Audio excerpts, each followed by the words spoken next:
जासूस ने आकर बताया कि फार्स की फौज ऐनुल तिमर में इकट्ठी हो गई है और अब मुकाबला बड़ा सख्त होगा। मदाइन में आतिश परस्त शहनशाह का महल उसी तरह खड़ा था जिस तरह अपने शहनशाहों की जिंदगी में खड़ा रहता था। ये किसरा का वो महल था जिसे जंगी ताकत की अलामत समझा जाता था। उसके बाहर वाले दरवाजे के दाएं और बाएं दो बब्बर शेर बैठे रहते थे। ये किसरा की हैबत और दहशत की अलामत थे, लेकिन ये गोश्त पोस्त के नहीं, पत्थरों के तराशे हुए मुजस्मे थे। इन मुजस्मों और महल के दरमियान एक मीनार खड़ा था जो ऊपर से गोल और मीनार की गोलाई से ज्यादा बड़ा था। उस जगह अलाव हर वक्त दहकता रहता था। जब ये मीनार तामीर हुआ था उसके ऊपर पुरोहितों ने ये आग जलाई थी। कई नस्लें पैदा हुई और अगली नस्लों को जन्म देकर दुनिया से रुखसत हो गईं। ये अलाव दहकता रहा। इससे उठता हुआ धुआं महल की फजा में यूं मंडलाता रहा जैसे जरतुश्त ने इस महल को अपनी पनाह में ले रखा हो। अलाव अब भी दहक रहा था। उसका धुआं अब भी किसरा के महल की फजा में मंडला रहा था, लेकिन ऐसे लगता था जैसे ये धुआं महल को पनाह में लेने की बजाय खुद पनाह ढूंढ रहा हो। महल जो दूसरों के लिए कभी हैबत का निशान था अब खुद उस पर हैबत तारी थी। उसकी शान शौकत पहले जैसी ही लगती थी, जाहो जलाल भी पहले जैसा था, मगर उसके मकीन अब साफ तौर पर महसूस करने लगे थे कि इस महल पर आसेब का असर हो गया है। मौत की दबी दबी हंसी की आवाज दिन रात सुनाई देती थी। एक गैबी हाथ किसरा के जवाल की दास्तान उसके खानदान के खून से लिख रहा था। कहाँ ये वक्त के उर्दशेर के मरने के बाद इस तख्त पर जो बैठता था वो पुरस्रार तौर पर कत्ल कर दिया जाता। 2-4 सालार थे जो फार्स की लरजती हुई डोलती हुई इमारत को कुछ देर और थामे रखने की कोशिश कर रहे थे। ईरान की नौखेज हसीनाएं अब भी उस महल में मौजूद थीं, मगर रक्स की अदाएं नहीं थीं। साज खामोश थे, नगमे चुप थे। शराब की बू पहले की तरह मौजूद थी, मगर इसमें खून की बू शामिल हो गई थी। पहले जहां ऐशो इशरत के लिए शराब पी जाती थी, अब अपने आप को फरेब देने के लिए और तल्ख हकायक से फरार की खातिर जाम पर जाम चढ़ाए जाते रहे थे। अब मदाइन का महल तख्तो ताज के हुसूल का मैदान जंग बन गया था। दरपर्दा जोड़ तोड़ हो रहे थे। इसी महल से खालिद रजी अल्लाह अन्हु और उनकी सिपाह परतंज के ये तीर चलते थे कि अरब के बद्दुओं और लुटेरों को फार्स की शहनशाही में कदम रखने की जरूरत कैसे हुई। वो कभी वापस न जाने के लिए आए हैं, उन्हें मौत यहाँ ले आई है, मगर अब फारसियों को खुद अपनी शहनशाही में कदम जमाए रखने की जरूरत नहीं हो रही।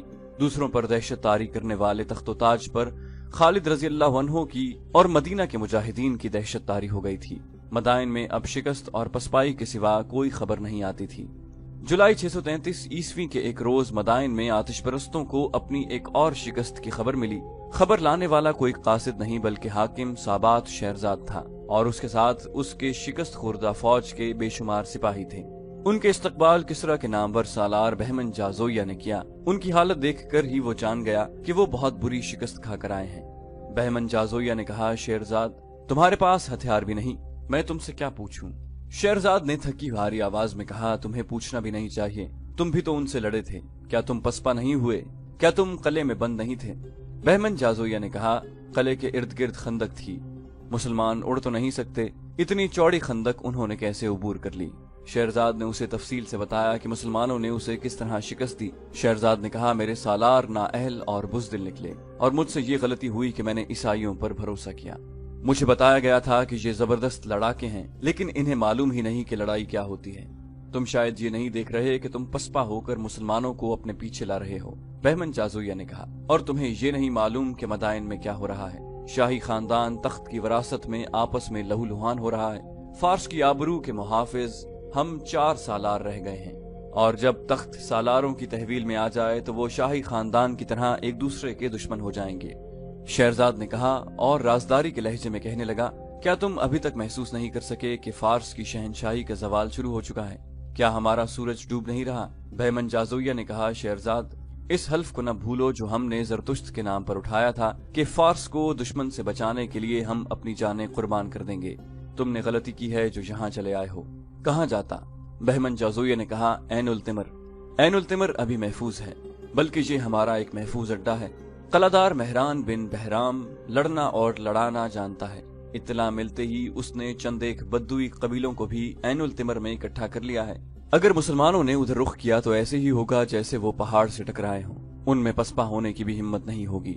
वो मुसलसल लड़ते आ रहे हैं। वो जिन्नात तो नहीं, आखिर इंसान हैं। इनमें पहले वाला दमखम नहीं रहा। शेरजाद ने कहा, लेकिन मैंने उन्हें ताजा दम पाया है। मैंने उनमें थकन और कम हिम्मती के कोई आसार नहीं देखे, और बहमन मुझे शक होता है जैसे वो नशे में बदमस्त थे। ऐसे बेजिगरी से वही लड़ सकता है जिसने कोई नशा कर रखा हो। बहमन जाज़ोया ने कहा, मैं ये नहीं कहूंगा कि उनका अकीदा सही है, लेकिन मैं ये जरूर कहूंगा कि उन पर अपने अकीदे का नशा तारी है। हम अपनी सिपाह में ज़हनी कैफियत पैदा नहीं कर सकते। तुम कह रहे थे कि मुझे ऐनुल तिमर चले जाना चाहिए था। शेरजाद ने कहा, क्या यह बेहतर नहीं होगा कि मैं तुम्हारे साथ रहूं और अपनी सिपाह को मुनज़्ज़म करूं, फिर मुसलमान पर जवाबी हमले की तैयारी करें। बहमन जाज़ोया ने कहा, अब तुम्हारा ऐनुल तिमर जाना भी ठीक नहीं, हमें सोच समझकर अगला कदम उठाना पड़ेगा।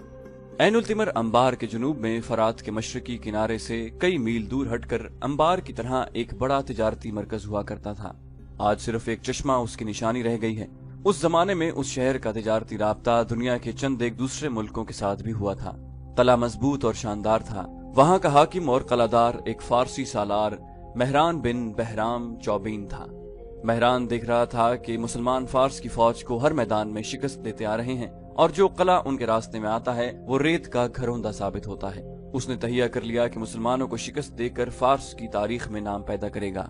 उसने ये भी देख लिया था कि फारस की फौज मुसलमानों को रोकने में न सिर्फ नाकाम रही है, बल्कि सिपाहियों ने अपने ऊपर मुसलमानों की दहशत तारी कर ली है। इस खतरे को खत्म करने और अपनी नफरी बढ़ाने के लिए उसने ईसाई और दीगर अकीदों के कबीलों को ऐनुल तिमर में इकट्ठा कर लिया था। उनमें बनी तगलब, निमर और अय्याद के कबीले खास तौर पर काबिल जिक्र थे। ये सब अरब के बद्दू थे।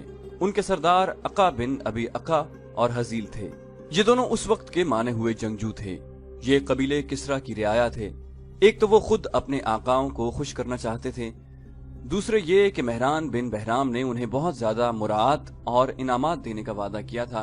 और फारस से वफादारी की तीसरी वजह यह थी कि इन कबीलों के सरदारों और दीगर बड़ों को एहसास था कि मुसलमान सिर्फ मुल्क फतह करने नहीं, बल्कि वो उनके अकीदों पर हमला करने आए हैं और उन पर अपना अकीदा मुसल्लत करेंगे।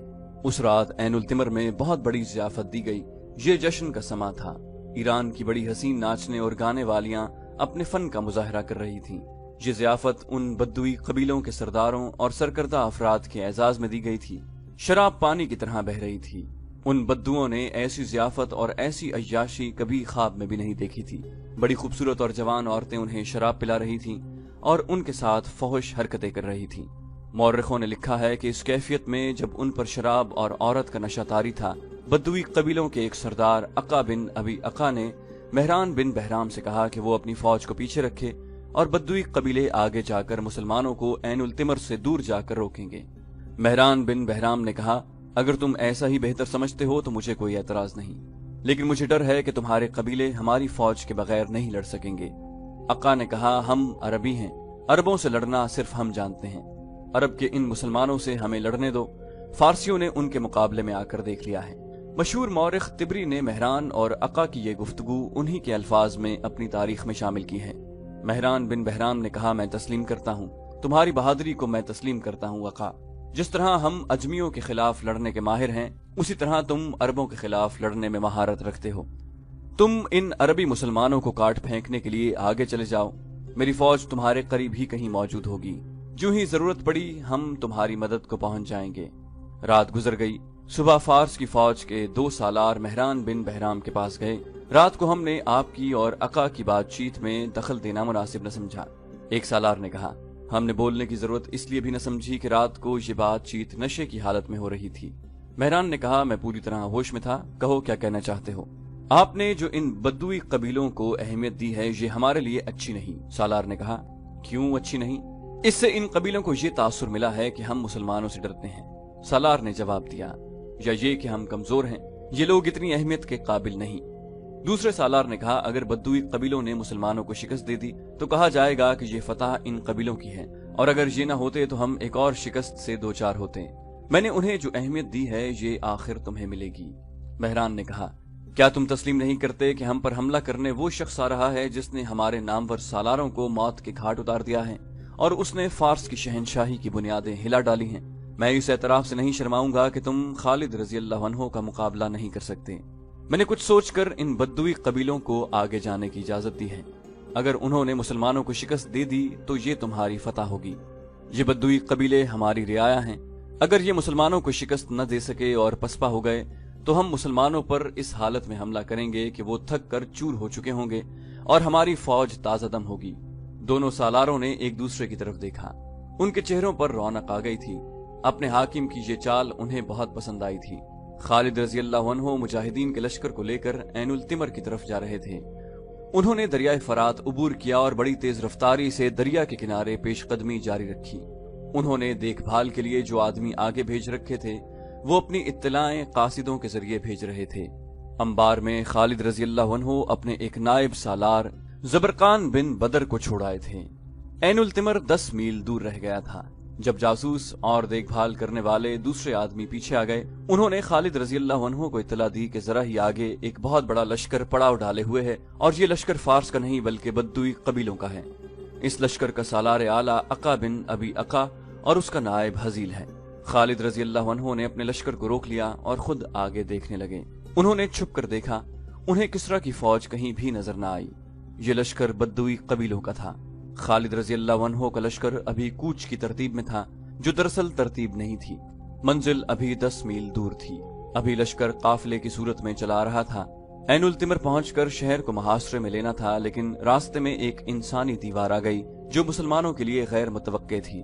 مورخوں نے ان قبیلوں کی تعداد نہیں لکھی، سوائے اس کے کہ وہ تعداد میں مدینہ کے مجاہدین سے خاصے زیادہ تھے۔ عین التمر کی اپنی فوج اس تعداد کے علاوہ تھی۔ اس طرح مسلمانوں کا مقابلہ کم از کم 3 گنا طاقتور دشمن سے تھا۔ خالد رضی اللہ عنہ نے فوراً اپنے لشکر کو 3 حصوں میں تقسیم کیا۔ پہلے کی طرح وہ خود قلب میں رہے اور اپنے دونوں تجربہ کار سالاروں عاصم بن عمر اور عدی بن حاتم کو دائیں اور بائیں پہلوؤں میں رکھا۔ خالد رضی اللہ عنہ نے تمام سالاروں کو اپنے پاس بلایا۔ ہماری ترتیب وہی ہے جو آمنے سامنے کے ہر مارکے میں ہوا کرتی ہے، خالد رضی اللہ عنہ نے سالاروں سے کہا، لیکن لڑنے کا طریقہ مختلف ہوگا۔ اب قلب سے حملہ نہیں ہوگا۔ میرا اشارہ ملتے ہی دونوں پہلو دشمن کے پہلوؤں پر حلہ بول دیں اور وہاں دشمن کو پوری طرح الجھا لیں۔ تھوڑی دیر بعد اس طرح پیچھے ہٹیں کہ دشمن کو یہ تاثر ملے کہ تم پسپا ہو رہے ہو۔ تھوڑا سا پیچھے آ کر پھر آگے بڑھو اور پھر پیچھے ہٹو۔ اس طرح دشمن کے پہلوؤں کو آپس میں الجھائے رکھنا کہ اپنے قلب کی انہیں ہوش نہ رہے۔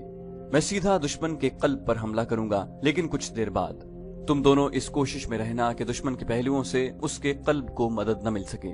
ولید کے بیٹے، دشمن کی طرف سے للکار سنائی دی، آنکھیں کھول، دیکھ تیری موت تجھے کس کے سامنے لے آئی ہے۔ میں عقا ہوں، عقا بن ابی عقا۔ خالد رضی اللہ عنہ نے گھوڑے پر سوار ہو کر اور رکابوں میں کھڑے ہو کر للکار کر جواب دیا، ولید کا بیٹا دیکھ چکا ہے، تیری مکروہ آواز سنے بغیر دیکھ لیا ہے۔ کیا کسرا کے سالاروں نے محل میں ناچنا اور گانا شروع کر دیا ہے کہ ان کی لڑائی تم لڑنے آ گئے ہو؟ عقا کی للکار بلند ہوئی، ابن ولید، کیا تو زندہ واپس جانے کا خواہش مند نہیں؟ خالد رضی اللہ عنہ نے گلا پھاڑ کر کہا، میں زندہ واپس جاؤں گا، خدا کی قسم تیرے سر کو تیرے جسم سے الگ کر کے جاؤں گا۔ خالد رضی اللہ عنہ اپنے سالاروں کی طرف متوجہ ہوئے، رب کعبہ کی قسم، میں عقا کو زندہ پکڑوں گا، پھر اسے زندہ نہیں رہنے دوں گا۔ تم سب اپنے اپنے دستوں تک پہنچو اور سب کو بتاؤ کہ آج تمہارا مقابلہ 2 فوجوں کے ساتھ ہے۔ ایک یہ فوج ہے جو تمہارے سامنے سیاہ پہاڑ کی مانند کھڑی ہے، اور ایک وہ فوج ہے جو شہر کے اندر ہے یا کہیں روپوش ہے، اور نہ جانے کس طرف سے تم پر حملہ کر دے گی۔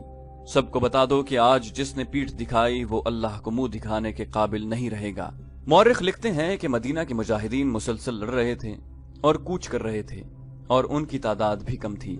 عین التمر میں دشمن کو للکار کر خالد رضی اللہ عنہ بظاہر غلطی کر رہے تھے، لیکن خالد رضی اللہ عنہ کے چہرے پر سنجیدگی ضرور تھی، پریشانی کی ہلکی سی بھی جھلک نہیں تھی۔ انہیں دشمن للکار رہا تھا۔ خالد رضی اللہ عنہ نے اشارہ دے دیا۔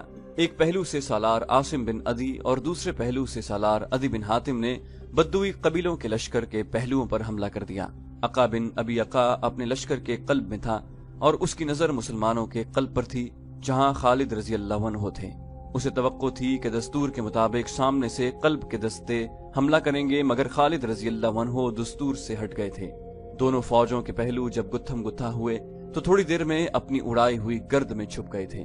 اس گرد سے گھوڑوں کے ہنہنانے، تلوار اور ڈھالوں کے ٹکرانے کی مہیب آوازیں اور زخمیوں کی کربناک صدائیں اٹھ رہی تھیں۔ ایک قیامت تھی جو گرد کے اندر بپا تھی۔ پہلوؤں کے دونوں سالاروں نے خالد رضی اللہ عنہ کی ہدایت کے مطابق اپنے دستے پیچھے ہٹائے۔ بدوی قبیلے اس خوش فہمی میں مسلمانوں کے پیچھے گئے کہ مسلمان پسپا ہو رہے ہیں۔ وہ جوش و خروش سے نعرے لگا رہے تھے، لیکن مسلمان رک گئے اور انہوں نے دشمن پر ایسا دباؤ ڈالا کہ وہ پیچھے ہٹنے لگے۔ مسلمان ایک بار پھر پیچھے ہٹنے لگے، بدوی پھر ان کے پیچھے آ گئے۔ इस तरह मुसलमानों ने दुश्मन के पहलुओं को ऐसा उलझाया कि उन्हें अपने कल्ब की होश न रही। गर्द इतनी ज्यादा हो गई थी कि पता ही नहीं चलता था कि उसके अंदर क्या हो रहा है। खालिद रजी अल्लाह अन्हु बड़ी गौर से देख रहे थे। उनकी नजर अका पर थी, जो मौर्रखीन के मुताबिक ये देख देख कर परेशान हो रहा था कि मुसलमानों का कल्ब आगे क्यों नहीं बढ़ता। मुसलमानों के कल्ब के दस्तों का अंदाज कुछ ऐसा ढीला ढाला सा था जैसे वो हमला नहीं करना चाहते। अका बिन अबी अका ने जब मुसलमानों के कल्ब के दस्तों को इस लाताल्लुकी की हालत में देखा तो उसने मुसलमानों के पहलुओं के दस्तों को कुचलने के लिए कल्ब से खासी नफरी अपने पहलुओं की मदद के लिए भेज दी। खालिद रजी अल्लाह अन्हु उसे इसी धोखे में लाना चाहते थे जिसमें वो आ गया। खालिद रजी अल्लाह अन्हु ने अपने मुहाफिजों को साथ रखा। उन्हें वो बता चुके थे कि अका को जिंदा पकड़ना है। खालिद रजी अल्लाह अन्हु ने कल्ब के दस्तों को दुश्मन के कल्ब पर हमले का इशारा दे दिया। अका के लिए हमला अचानक और गैर मुतवक्के था। खालिद रजी अल्लाह अन्हु ने अपने मुहाफिजों से अका और उसके मुहाफिजों को घेरे में ले लिया। अका के मुहाफिज बेजिगरी से लड़ रहे थे। मुसलमानों को वो करीब नहीं आने दे रहे थे। अका उनके दरमियान में था। मुसलमानों के दस्तों ने बद्दुई कबाइलियों के पांव उखाड़ दिए। अका भाग निकलने की कोशिश कर रहा था। खालिद रजी अल्लाह अन्हु ने उसे ललकारा, सामने आ अका, तू मुझे कत्ल करना चाहता था। बाज मौरखों ने लिखा है कि खालिद रजी अल्लाह अन्हु ने कमंद फेंक कर अका को पकड़ लिया, लेकिन मौरखों की अक्सरियत से पता चलता है कि अका खालिद रजी अल्लाह अन्हु की ललकार पर मुकाबले में आ गया। दोनों घोड़ों पर सवार थे। अका को तारीख के माहिर जंगजू और तेगजन करार दिया गया है। मुस्तनद यही है कि खालिद रजी अल्लाह अन्हु और अका के दरमियान बड़ा सख्त मुकाबला हुआ। खालिद रजी अल्लाह अन्हु को अल्लाह के रसूल सल्लल्लाहु अलैहि वसल्लम ने अल्लाह की तलवार का खिताब अता किया था। उन्होंने अका का हर वार बचाया और मौके की तलाश में रहे। उन्हें जो ही मौका मिला अका को घोड़े से गिरा दिया। खालिद रजी अल्लाह अन्हु अपने घोड़े से कूद कर उतरे। अका अभी संभल ही रहा था कि खालिद रजी अल्लाह अन्हु की तलवार की नोक अका के पहलू के साथ लग चुकी थी। उसके साथ ही खालिद रजी अल्लाह अन्हु के 3-4 मुहाफिजों ने बर्छियों की अन्नियां अका के जिस्म के साथ लगा दी। अका ने हथियार डाल दिए। उसके कई मुहाफिज हलाक और जख्मी हो चुके थे। जो बच गए वो भाग उठे। फौरन ये खबर बद्दुई कबाइल तक पहुंच गई कि उनका सरदार आली हथियार डाल चुका है। ये अफवाह भी फैल गई कि अका मारा गया है। इधर मुसलमानों के सालार आसिम और अदी दुश्मन के पहलुओं के दस्तों का बहुत नुकसान कर चुके थे। इस खबर के साथ ही अका मारा गया या पकड़ा गया है, पहलुओं के सिपाही पसपा होने लगे। थोड़ी देर तक सूरत हाल ये हो गई कि बद्दुई 1-1, 2-2 ऐनुल तिमर की तरफ भागे जा रहे थे। अका खालिद रजी अल्लाह अन्हु का कैदी था, लेकिन वो परेशान नहीं था। उसे तवक्को थी कि ऐनुल तिमर की फारसी फौज उसकी मदद के लिए पाबरकाब होगी और आ ही रही होगी। वो मुसलमानों की हालत देख देख कर खुश हो रहा था। मुसलमान थक कर निढाल हो चुके थे। खालिद रजी अल्लाह अन्हु ने अपने कासिदों को बुलाया। तमाम सालारों और कमानदारों को पैगाम दो कि बद्दुई लश्कर की पसपाई को अभी अपनी फतह न समझें। खालिद रजी अल्लाह अन्हु ने कासिदों से कहा, अभी माल गनीमत की तरफ भी न देखें, एक और फौज आ रही है, वो ताज़ादम होगी, उसके मुकाबले के लिए तैयार रहो। ये तो मालूम ही नहीं था कि मेहरान बिन बहराम की फौज किस तरफ से आएगी या वो ऐनुल तिमर में कलाबंद होकर लड़ेगी। इस फौज पर नजर रखने के लिए मुसन्ना बिन हारिसा अपने छापा मार दस्ते के साथ ऐनुल तिमर तक के इलाके में मौजूद और मुतहर्रिक था। उसने खालिद रजी अल्लाह अन्हु को बार बार यही पैगाम भेजा था कि आतिश परस्तों की फौज कहीं भी नजर नहीं आ रही थी। फिर उसका ये पैगाम खालिद रजी अल्लाह अन्हु तक पहुंचा कि अका के कबायली खौफ हरास और डर की हालत में भाग भाग कर ऐनुल तिमर में पनाह ले रहे हैं। मुसन्ना बिन हारिसा के छापा मार भागने वाले बद्दुई कबीलों का ताक़ुब करके उन्हें मार रहे थे। जब अका के पहले चंद एक आदमी ऐनुल तिमर में दाखिल हुए तो उन्हें मेहरान के पास ले गए। मेहरान ने उन्हें कहा, तुम मौत से भाग कर आए हो, क्या तुम नहीं जानते कि यहाँ भी तुम्हारे लिए मौत है? उसने हुक्म दिया, ले जाओ इन बुज़दिलों को और उन्हें कत्ल कर दो। एक बद्दुई ने पूछा, किस किस को कत्ल करोगे? पहले अका को कत्ल करो जिसने हथियार डालकर सारे लश्कर में बुज़दिली फैलाई है। दूसरे ने कहा, मुसलमानों ने जिस तरह हमले किए उन्हें हमारे सरदार समझ ही न सके। उन्होंने मैदान जंग की सूरत हाल ऐसे रंग में पेश की कि मेहरान घबरा गया। मुसलमानों के लड़ने के जज्बे और जोश व खरोश के उन्होंने मुबालगे से बयान किया और बताया कि अपना जो लश्कर मुसलमानों के हाथों कटने से बच गया है, शहर की तरफ भागा रहा है, तो क्या हमारे लिए ये बेहतर नहीं होगा कि हम मुसलमानों को वहां जाकर काटें जहां उनका दम खत्म हो चुका है? मेहरान बिन बहराम ने अपने सालारों से कहा, फिर वो पसपा होने के भी काबिल नहीं रहेंगे। एक सालार ने कहा, क्या सोचकर आपने ये बात कही है? इतना बड़ा शहर छोड़कर हम चले जाएंगे तो ये पसपाई होगी। ये कहें कि आप पर मुसलमानों का खौफ तारी हो गया है और आप यहाँ से भागना चाहते हैं। مہران نے شاہانہ روب سے کہا، جو میں سوچ سکتا ہوں وہ تم نہیں سوچ سکتے، میں یہاں کا حاکم ہوں، جاؤ میرے اگلے حکم کا انتظار کرو۔ سالار خاموشی سے چلے گئے۔ وہ سالار تھے، شہر کا دفاع ان کی ذمہ داری تھی۔ وہ مسلمانوں کو شہر پیش کرنے کی بجائے لڑ کر مرنا بہتر سمجھتے تھے۔ انہوں نے آپس میں طے کر لیا کہ وہ مہران کا یہ حکم نہیں مانیں گے، لیکن میدان جنگ سے بھاگ کر آنے والے بنی تغلب، نمر اور ایاد کے آدمی ٹولیوں میں شہر کے دروازے میں داخل ہو رہے تھے۔ وہ 10 میل کی مسافت طے کر کے آئے تھے، جو انہوں نے خوف اور بھگدڑ کی کیفیت میں طے کی تھی۔ ان میں بعض زخمی تھے۔ وہ گھبراہٹ کے عالم میں کہہ رہے تھے، کاٹ دیا، سب کو کاٹ دیا، ان کا مقابلہ کوئی نہیں کر سکتا، یہ بہت زبردست ہے۔ عقا بن ابی عقا مارا گیا ہے۔ وہ شہر پر خوف طاری کر رہے تھے۔ حزیل لاپتہ ہے، دروازے بند کر دو۔ بعض چلا رہے تھے، وہ آ رہے ہیں۔ مورخوں نے لکھا ہے کہ زرتشت کے پجاریوں پر پہلے ہی مسلمانوں کی دہشت طاری تھی۔ مسلمانوں نے ان کے بڑے نامور سالار مار ڈالے تھے۔ اب عین التمر والے اپنی آنکھوں سے دیکھ رہے تھے کہ یہ جنگجو قبیلے کس حالت میں واپس آ رہے ہیں۔ دیکھتے ہی دیکھتے اس شہر پر خوف و ہراس طاری ہو گیا۔ شہر میں جو فوج تھی اس کی ذہنی حالت ایسے کمزور بزدل کتے جیسی ہو گئی تھی جو دم پچھلی ٹانگوں میں دبا لیا کرتا ہے۔ ان کے سالاروں نے جب اپنی فوج کو اس ذہنی کیفیت میں دیکھا تو انہیں شہر کے حاکم اور سالار اعلیٰ مہران کے اگلے حکم کی ضرورت نہ پڑی۔ انہیں یہ اطلاع بھی ملی کہ مہران خزانہ مدائن بھجوا رہا ہے اور شہر کے لوگ بھی اپنے اموال چھپا رہے تھے یا ساتھ لے کر شہر سے نکل رہے تھے۔ خالد رضی اللہ عنہ کے فن حرب و ضرب کا کمال یہ تھا کہ انہوں نے میدان جنگ میں تو دشمن کو شکست دی ہی تھی، دشمن کو انہوں نے نفسیاتی لحاظ سے اتنا کمزور کر دیا تھا کہ اس کے لڑنے کا جذبہ مجروح ہو گیا تھا۔ آتش پرستوں کی نفسیاتی کیفیت تو یوں ہو گئی تھی کہ خالد رضی اللہ عنہ کا یا مسلمانوں کا نام سن کر ہی وہ پیچھے دیکھنے لگتے تھے کہ کمک آ رہی ہے یا نہیں، یا پسپائی کا راستہ صاف ہے یا نہیں۔ پھر وہ وقت جلدی آ گیا جب میدان جنگ میں لاشیں اور بے ہوش زخمی رہ گئے، اور انہیں کچلنے کے لیے وہ گھوڑے رہ گئے جو سواروں کے بغیر بے لگام دوڑتے پھر رہے تھے۔ بدوی قبیلے اپنے سرداروں کے بغیر عین التمر جا پہنچے اور شہر کے دروازے بند کر لیے۔ انہوں نے شہر میں واویلا بپا کیا کہ مہران کی فوج وعدے کے مطابق ان کی مدد کو نہیں آئی، لیکن وہاں ان کا واویلا سننے والا کوئی نہیں تھا۔ خوف و ہراس کے مارے ہوئے شہری تھے جو بھاگ نہیں سکتے تھے۔ مہران بن بہرام اپنی فوج سمیت شہر سے جا چکا تھا۔ وہ فوج کو مدائن لے کر جا رہا تھا۔ وہ عقا اور حزیل اور دوسرے قبائلی سرداروں کو کوس رہا تھا۔